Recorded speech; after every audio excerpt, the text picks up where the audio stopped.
Set से related पिछले video में आपने सेट का डिफिनेशन समझा और सेट से रिलेटेड कुछ टर्म्स के बारे में जाने।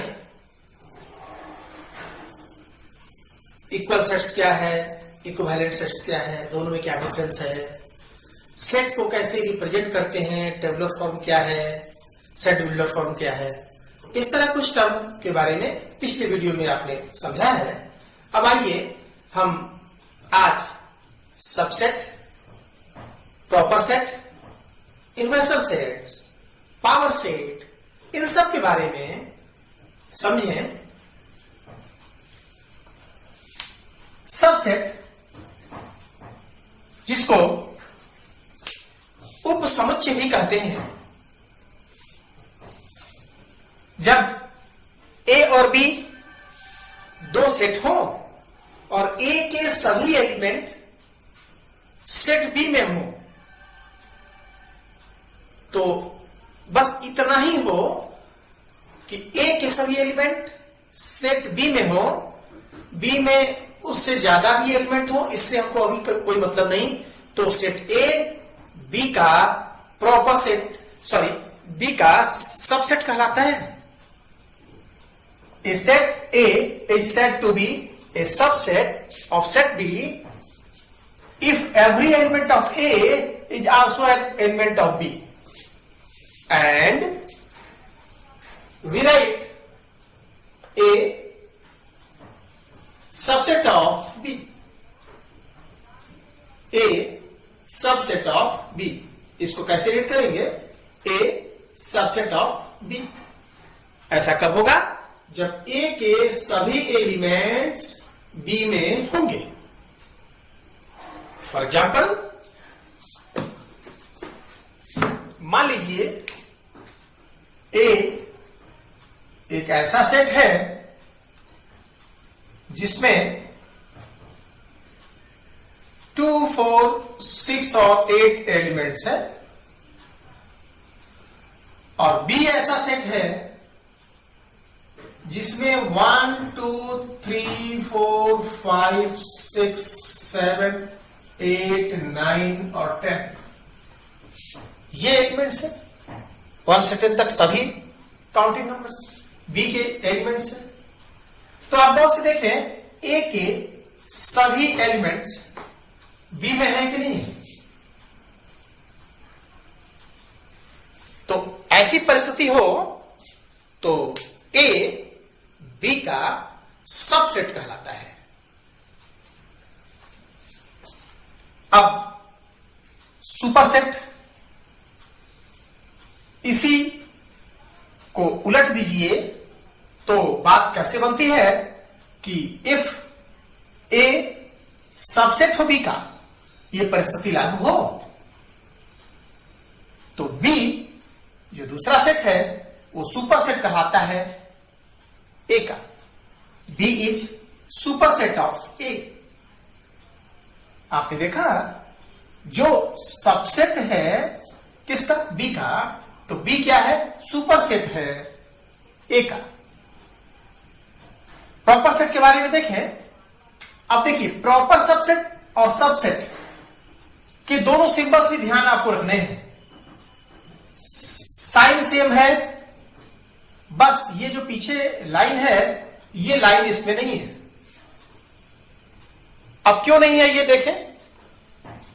आप पहले इसका डिफिनेशन देख लें। इफ ए सबसेट हो बी का, मतलब ए के सभी एलिमेंट बी में हो, और उसके साथ कंडीशन क्या हो? ए नॉट इक्वल टू बी, लेकिन बराबर नहीं हो, जैसे ये लिखा है, तो A is called a proper subset of B and we write A is proper subset of B। इसमें ऐसा जरूर होना चाहिए कि A के जितने एलिमेंट हो B में तो हो, लेकिन B में कुछ और एलिमेंट भी हो, एक भी कम से कम जाता हो। जैसे मान लीजिए A में 1, 2, 3 है, तो B में क्या होना चाहिए? 1 2 3 तो होना ही चाहिए, कोई एक और नंबर जरूर होना चाहिए, कम से कम एक नंबर, और ज्यादा हो तो कोई बात नहीं, एक तो ज्यादा चाहिए ही चाहिए। तो उस परिस्थिति में ए प्रॉपर सबसेट कहलाता है।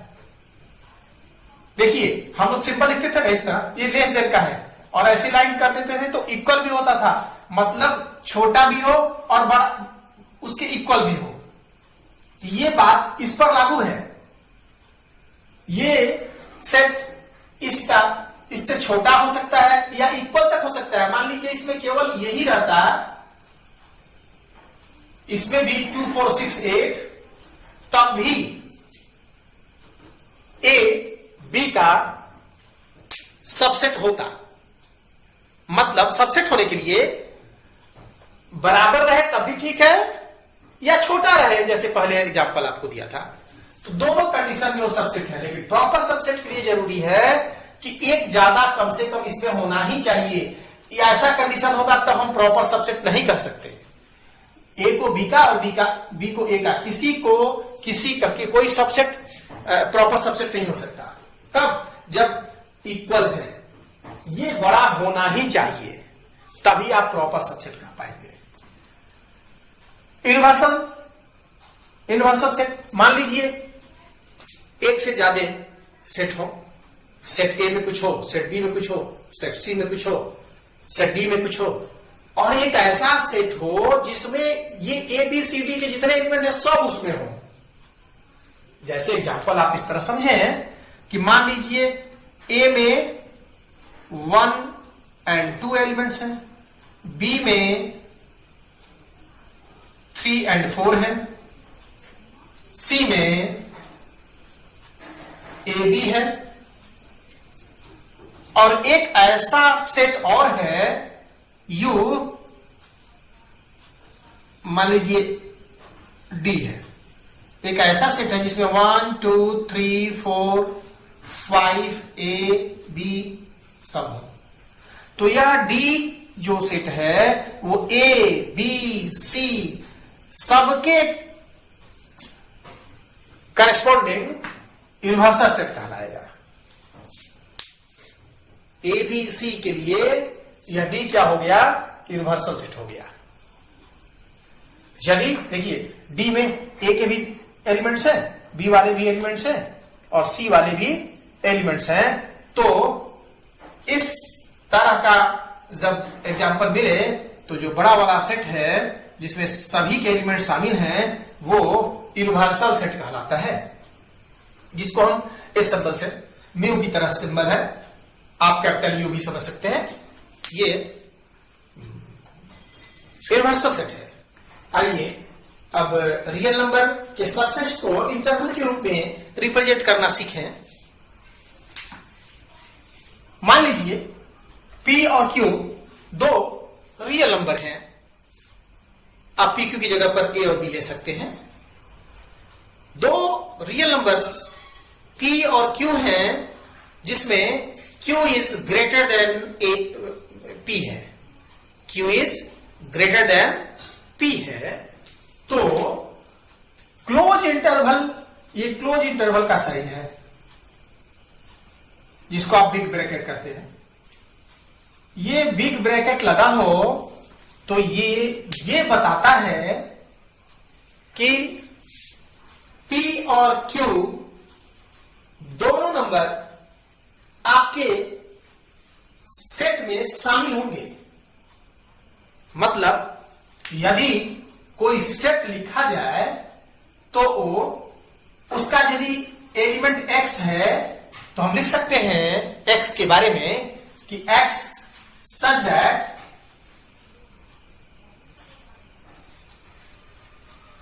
P के इक्वल है या उससे बड़ा है x, और Q के भी इक्वल है और बराबर है। मतलब ये हुआ कि यदि नंबर लाइन पर हम इस कंडीशन को शो करना चाहें और बिंदु P यहां है, Q यहां है, तो हम इस लाइन को ब्रॉड कर देंगे थोड़ा सा, और यहां दोनों को सर्कल करके और कलर कर देंगे, ब्लैक कर देंगे उसे। ये बताता है कि जो सेट हमारा सबसेट बना है उसमें P और Q दोनों शामिल हैं। ध्यान से समझेंगे तो क्लियर हो जाएगा। अगले में ओपन इंटरवल देखें। ओपन इंटरवल में स्मॉल ब्रैकेट दोनों तरफ लगा होता है। इसका मतलब यह है कि यदि कोई सेट है तो उसमें P और Q शामिल नहीं होंगे। P और Q के बीच के जितने नंबर है, बिटवीन P और Q जितने रियल नंबर है वो शामिल है। P और Q शामिल नहीं है। यहां इस कंडीशन में P भी शामिल था, Q भी शामिल था और उसके बीच जितने रियल नंबर है सब उसके मेंबर है, एलिमेंट्स है उस सबसेट के। लेकिन ओपन इंटरवल है तो इसका मतलब यह है कि P और Q शामिल नहीं है, लेकिन P और Q के बिटवीन जितने रियल नंबर है वो सब शामिल है। तो उसको रिप्रेजेंट करने का तरीका देखें। पहले देख ले, इसको इस तरह लिखा जाए तो कैसे लिख सकते हैं? X such that P से बड़ा है और Q से छोटा है X। मतलब क्या हुआ कि P नहीं है X और Q भी नहीं है X। मतलब उस सेट का एलिमेंट ना P है ना Q है। हाँ, P और Q के बीच में जितने एलिमेंट्स है वो सब है। अब इसको आप नंबर लाइन पे दिखाना चाहें तो यहां P मानिए,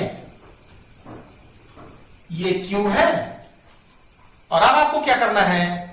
यहां एक सर्कल बना के उसको कलर नहीं करना, उसको ऐसे छोड़ देना है और फिर बिटवीन जितनी पॉइंट्स है सबको थोड़ा सा ज्यादा डार्क कर ले। दोनों तरफ सर्कल छोड़ दिया। ये व्हाइट सर्कल ये बताता है कि P और Q इंक्लूड नहीं है उस सेट में। अब नेक्स्ट है right half open interval. Right half open, देखिए राइट साइड में ओपन है, इधर क्लोज है। इसका मतलब यह है कि क्लोज वाला पॉइंट तो शामिल है, लेकिन राइट साइड में जहां ओपन है वो पॉइंट शामिल नहीं है। तो हम ऐसा लिख सकते हैं इस सेट को X सच दैट P शामिल है तो हम लिखेंगे P से बड़ा है और इक्वल है, माने इक्वल से वही से शुरू हुआ है और बड़ा X but less than Q। यहां हम इक्वल का साइन नहीं लगाए हैं। नंबर लाइन पे शो करना हो तो P और Q अब तो आप समझ गए होंगे कैसे करना है। P को ब्लैक करना है, P वाले सर्कल को ब्लैक करना है। क्यों? कि यह शामिल रहेगा। बट Q वाले को नहीं करना है ब्लैक, इसको ऐसे ही सर्कल बना के व्हाइट छोड़ देना है और इस लाइन को आपको कलर कर देना है। थोड़ा सा और मोटा कर दें कलर करके, इस अगल बगल की लाइनों की अपेक्षा वो थोड़ा सा मोटा हो जाए। अब उसी तरह, ठीक इसी तरह लेफ्ट हाफ ओपन इंटरवल। अब ये इधर का तो ओपन है, इधर का क्लोज्ड है। इसके अपोजिट होगा, क्या होगा? X। P शामिल नहीं है इस बार, तो इसका मतलब है P से बड़ा होगा X, लेकिन इक्वल होगा Q के, क्योंकि Q क्लोज्ड है, वो शामिल रहेगा। तो हम Q तक चले जाएंगे। अब यहां हम बातें वही रहेंगी, P है, Q है, इसमें शामिल हमको क्या करना है? Q को शामिल करना है, P को नहीं। तो जिसको नहीं शामिल करना है उसको सर्कल करके छोड़ देंगे और यहां सर्कल करके कलर कर देंगे, फिर इस लाइन को ड्रॉप कर देंगे। तो यहां आपने इंटरवल के बारे में समझा। इसको एक बार और दो बार और चला के वीडियो देख लेंगे तो कंसेप्ट क्लियर हो जाएगा। अब एक 6 नंबर में हमको ये समझना है कि लेंथ ऑफ एन इंटरवल क्या होगा। कोई इंटरवल दिया हो उसका लेंथ कैसे फाइंड आउट करेंगे। तो आपको कुछ नहीं करना, जो नंबर बड़ा है उसमें से छोटे नंबर को माइनस कर लीजिए। मतलब इस कंडीशन में हमने किसको बड़ा माना था? Q को, तो Q माइनस P कर दीजिए। ये हो गया लेंथ ऑफ द इंटरवल। अब पावर सेट किसको कहते हैं? कोई सेट है, उस सेट के जितने सबसेट बन सकते हैं, उन सभी सबसेटों का सेट पावर सेट कहलाता है। आइए देखा जाए, the set of all subsets of a given set. A कोई सेट है तो उसके जितने सबसेट हैं उन सब का set, the set of all subsets of a given set A is called the power set of A. और पावर सेट को हमको डिनोट करना होता है P सेट ए, ये बताता है पावर सेट। अब किसी भी सेट में जो उसके सबसेट होंगे वो कितने होंगे? तो नंबर मान लिया जाए कि सेट ए है, इस सेट में जो एलिमेंट है उनको काउंट करने पर उनका नंबर आता है जेड। जेड की जगह पर 5 7 जो भी है, जितने उसके एलिमेंट हैं, तो नंबर ऑफ पी जब पावर सेट हम लिखेंगे, मतलब ए के सभी सबसेटों को लिखेंगे, तो वो कितने सबसेट होंगे? तो वो होंगे 2 टू द पावर जेड। मतलब ए में यदि 5 एलिमेंट्स हैं तो उस सेट ए के सभी सबसेटों की संख्या 2 टू द पावर 5 विशेष 32 होगा। मतलब यदि सेट ए में 5 एलिमेंट्स हैं तो सेट ए के सभी सबसेट जब हम लिखेंगे तो उन सबसेटों की संख्या कितनी होगी? कितने सबसेट लिख सकते हैं? तो 32 लिख सकते हैं, 32, क्योंकि 2 का पावर हमको कितना करना होगा? 5। 2 2 जा 4, 4 2 जा 8, 8 2 जा 16 और 16 2 जा 32। तो आज आपने लगभग सेट के सभी टर्म के बारे में जानकारी प्राप्त किया, और अब अगले वीडियो में ऑपरेशंस के बारे में आपको बताएंगे। सेट्स के बीच में कैसे ऑपरेशन होता है, तो उसके बारे में अगले वीडियो में आप जानकारी प्राप्त करेंगे।